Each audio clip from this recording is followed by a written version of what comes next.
आकाशवाणी देहरादून से प्रस्तुत हैं प्रादेशिक समाचार। पहले मुख्य समाचार। निर्वाचन आयोग ने पर्वतीय क्षेत्रों में गर्भवती महिलाओं और वृद्ध मतदाताओं को मतदेय स्थल तक पहुंचाने के लिए डोली पालिका की व्यवस्था की। भारतीय जनता पार्टी ने लोकसभा चुनाव के लिए घोषणा पत्र जारी किया। उत्तर प्रदेश के मुख्यमंत्री योगी आदित्यनाथ ने प्रदेश में विभिन्न चुनावी रैलियों को संबोधित किया। कांग्रेस प्रत्याशी गणेश गोदियाल ने ऋषिकेश में जनसंपर्क कर मतदाताओं से मतदान की अपील की। बागेश्वर जिले में हुई सड़क दुर्घटना में 4 लोगों की मृत्यु। और मौसम विभाग ने अगले 36 घंटे के लिए राज्य के विभिन्न हिस्सों में बारिश, आंधी और ओलावृष्टि की चेतावनी जारी की। नमस्कार, समाचारों के साथ मैं सुशांत सकलानी। और अब समाचार विस्तार से। प्रदेश के पर्वतीय क्षेत्रों में 19 अप्रैल को यानी मतदान दिवस पर गर्भवती महिलाओं और वृद्ध मतदाताओं को मतदेय स्थल तक पहुंचाने के लिए टोली पालिका की व्यवस्था की गई है। मुख्य निर्वाचन अधिकारी डॉक्टर BVRC पुरुषोत्तम ने आज हरिद्वार लोकसभा के अंतर्गत बालावाला स्थित पोलिंग बूथ के निरीक्षण के दौरान यह बात कही।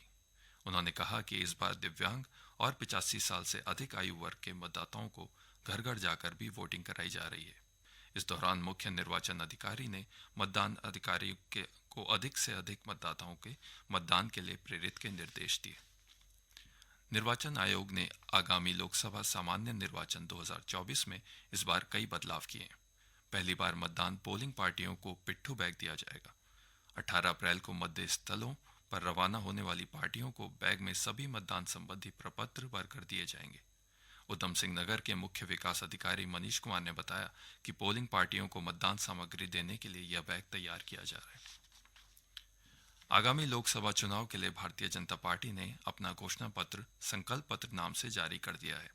प्रधानमंत्री नरेंद्र मोदी, भाजपा के राष्ट्रीय अध्यक्ष JP नड्डा, चुनाव घोषणा पत्र समिति के अध्यक्ष राजनाथ सिंह और केंद्रीय गृह मंत्री अमित शाह समेत कई दिग्गज नेता इस अवसर पर मौजूद रहे।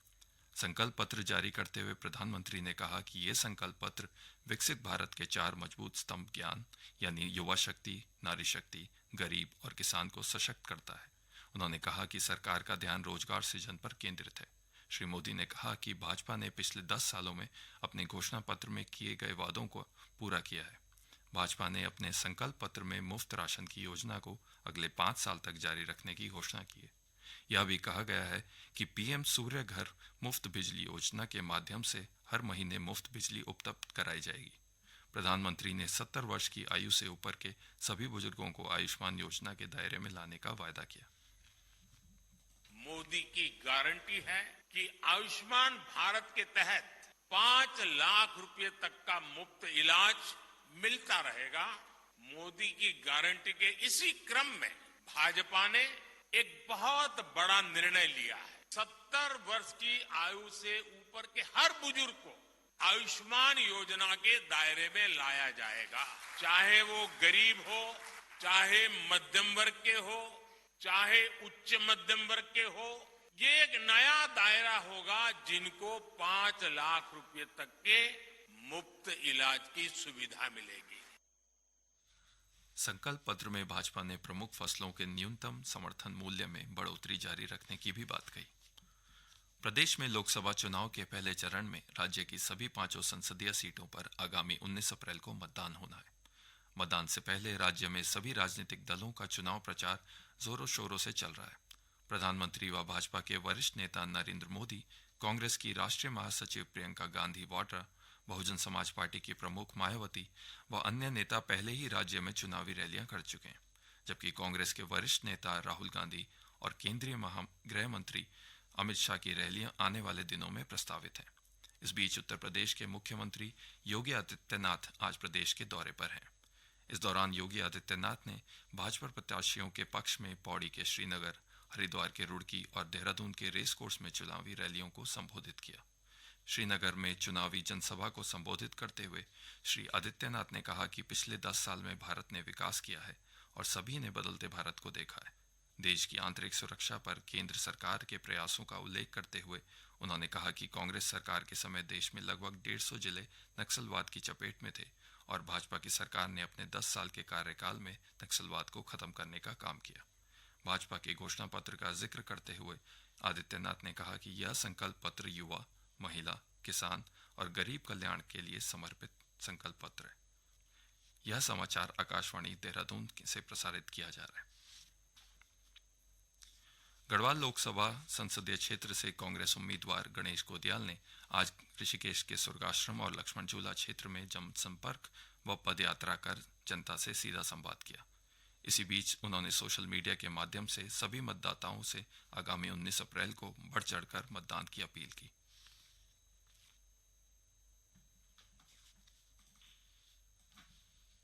लोकसभा का हमारे तमाम भाई बहन, माता बहनी, दीदी भूली और तमाम सभी मतदाता, आप सब हैं नमस्कार। आप सब जन हैं कि 19 अप्रैल तक भारत का लोकतंत्र का बहुत बड़ा पर्व है और वही दिन भारत में सरकार चुनाव खड़ी, सब लोग को मतदान करें। मेरा आप सबसे निवेदन है कि आप लोग वही दिन मतदान करें। नैनीताल लोकसभा से कांग्रेस प्रत्याशी प्रकाश जोशी ने गदरपुर और दिनेशपुर में नुक्कड़ सभाओं के माध्यम से मतदाताओं से संवाद किया। इस दौरान उन्होंने कहा कि इस बार जनता का हर मतदान बदलाव के नाम पर होगा। इसी सीट से भाजपा प्रत्याशी अजय भट्ट ने लाल कुआं विधानसभा के अंतर्गत बिंदुरखत्ता के शास्त्री नगर में जनसंपर्क किया और स्थानीय जनता से भेंट की। इस अवसर पर उन्होंने कहा कि जनता का समर्थन भाजपा के साथ है।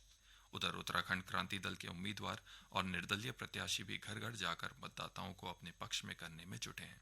वहीं अल्मोड़ा के कांग्रेस इंडिया गठबंधन की ओर से भाकपा माले के राज्य सचिव इंद्रेश मैखुडी ने पत्रकार वार्ता कर कहा कि जनता प्रदेश की 5 सीटों के साथ ही देश भर में बदलाव चाहती है। राष्ट्र आज भारतीय संविधान के प्रमुख शिल्पी डॉक्टर भीमराव अंबेडकर को उनकी 134वीं जयंती पर श्रद्धांजलि अर्पित कर रहा है। इस अवसर पर देश में कई कार्यक्रम आयोजित किए गए। मुख्य समारोह संसद भवन परिसर में आयोजित किया गया है। संसद भवन में डॉक्टर अंबेडकर की प्रतिमा पर पुष्पांजलि अर्पित करने के लिए बड़ी संख्या में लोग जुटे। राष्ट्रपति द्रौपदी मुर्मू, उपराष्ट्रपति जगदीप धनखड़ और प्रधानमंत्री नरेंद्र मोदी ने अंबेडकर जयंती पर लोगों को शुभकामनाएं दी। राष्ट्रपति ने कहा कि बाबा साहेब सामाजिक परिवर्तन के अग्रदूत थे, जिन्होंने एक न्यायविद, शिक्षाविद, अर्थशास्त्री, समाज सुधारक और राजनेता के रूप में देश तथा समाज के लिए असाधारण योगदान किया। राष्ट्रपति ने देशवासियों को से बाबा साहेब के आदर्शों और उनके कार्यों को समेकित रूप से अपनाने की अपील की ताकि देश का समावेशी विकास हो सके। उपराष्ट्रपति जगदीप धनखड़ ने कहा कि अंबेडकर भारत के महान सपूत थे, जिन्होंने न सिर्फ भारतीय संविधान के निर्माण में महत्वपूर्ण भूमिका निभाई, बल्कि वे सामाजिक न्याय से भी प्रबल समर्थक थे। बागेश्वर जिले में आज सुबह बालीघाट धर्मघर मोटर मार्ग पर एक वाहन के खाई में गिरने से उसमें सवार 4 लोगों की मृत्यु हो गई। प्राप्त जानकारी के अनुसार घटना की सूचना मिलने पर घटनास्थल पर पहुंची पुलिस, फायर और राजस्व विभाग की टीमों ने मौके पर बचाव अभियान का कार्य पूरा कर लिया है। और अब एक नजर मौसम पर। प्रदेश के अधिकांश हिस्सों में आज आमतौर पर बादल छाए रहे। राजधानी देहरादून समेत राज्य के अन्य हिस्सों में कहीं कहीं बारिश की खबर है। इस बीच मौसम विभाग ने प्रदेश के विभिन्न हिस्सों में अगले 36 घंटे के लिए बारिश और आंधी के साथ ओलावृष्टि का ऑरेंज अलर्ट जारी किया है।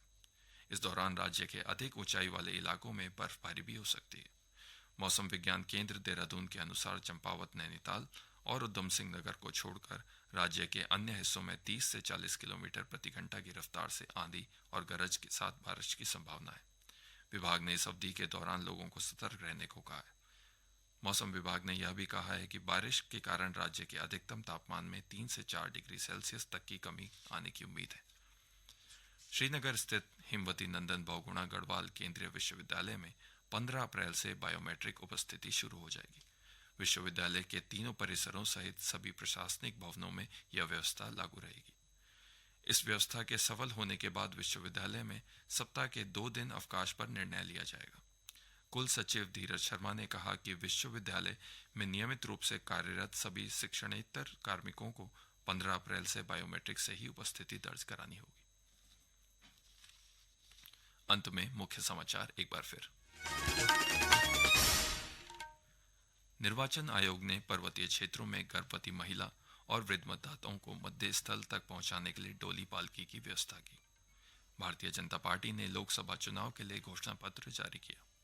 उत्तर प्रदेश के मुख्यमंत्री योगी आदित्यनाथ ने प्रदेश में विभिन्न चुनावी रैलियों को संबोधित किया। कांग्रेस प्रत्याशी गणेश गोदियाल ने ऋषिकेश में जनसंपर्क कर मतदाताओं से मतदान की अपील की। बागेश्वर जिले में हुई सड़क दुर्घटना में 4 लोगों की मृत्यु। और मौसम विभाग ने अगले 36 घंटों के लिए राज्य में विभिन्न हिस्सों में बारिश, आंधी और ओलावृष्टि की चेतावनी जारी की।